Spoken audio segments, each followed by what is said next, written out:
Okay, Norway have laboured to a 2-1 win over South Korea. They got two penalties in the game, but they didn't really show much going forward.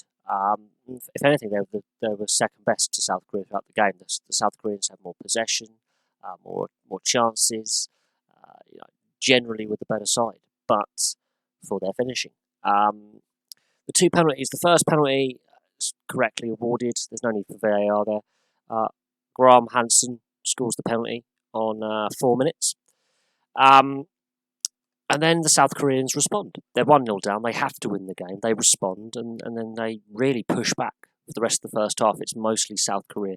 They were dominating the first half in possession, um, pass accuracy, shots created, chances created, shots on goal, shots in general.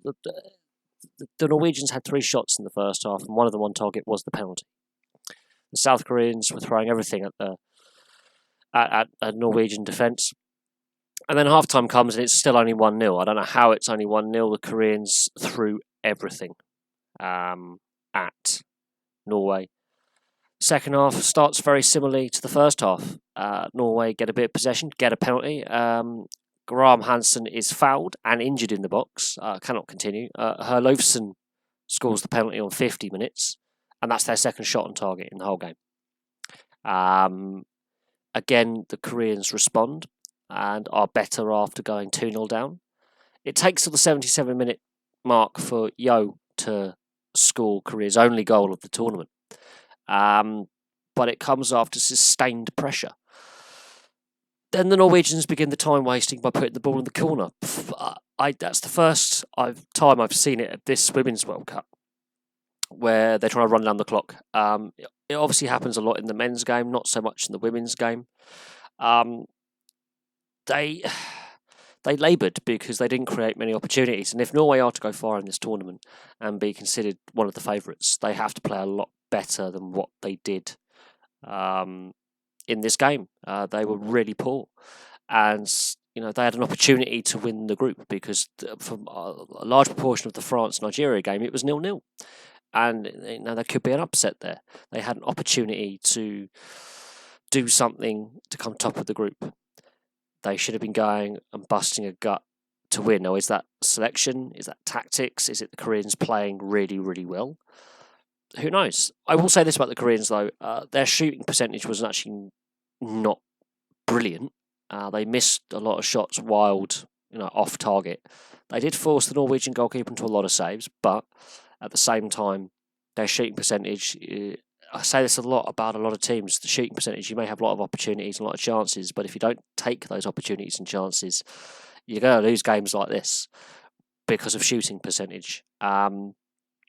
That's one of the things that's cost them, but that's the best the Koreans have played in the tournament. Why leave it for the last game? That says something about the mentality of that team. They never got going in the tournament, and they left it very, very late to get themselves out of the situation they were in. They left it too late, and they've been punished by. They've played really well, and they haven't finished their opportunities off in the final third. Norway, did they get lucky with the two penalties? No, they were both rightly deserved penalties, rightly given. No need for VAR. But apart from the penalties, they didn't play particularly well, creating very few opportunities. But they took their opportunities within the penalty box. They took the two penalties. But they have to play better going forward in the tournament, because if they play like that in the round of 16, they will lose, because this is where the better teams are now getting through. And if Norway play like that in the second round, they're going home very, very early. And I don't think they'll be very happy with that performance.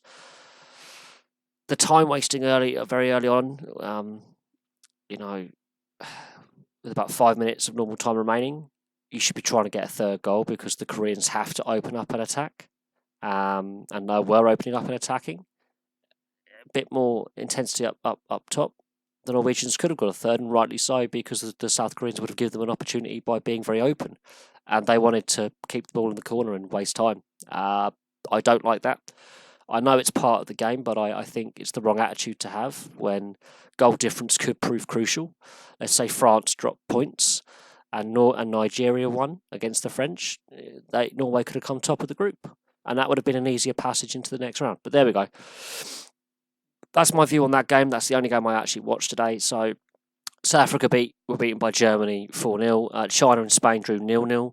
So already, teams are booking their place into the next round by being, one of the best third place teams already. Germany playing their best they've played all tournament because they've laboured to their first 2 wins. They saved their best for last. South Korea and South Africa go home with no wins. And we roll on to the next batch of games. Anyway, thank you very much for watching. Please like and subscribe. Place your comments below, and I'll have some more videos for you very, very soon.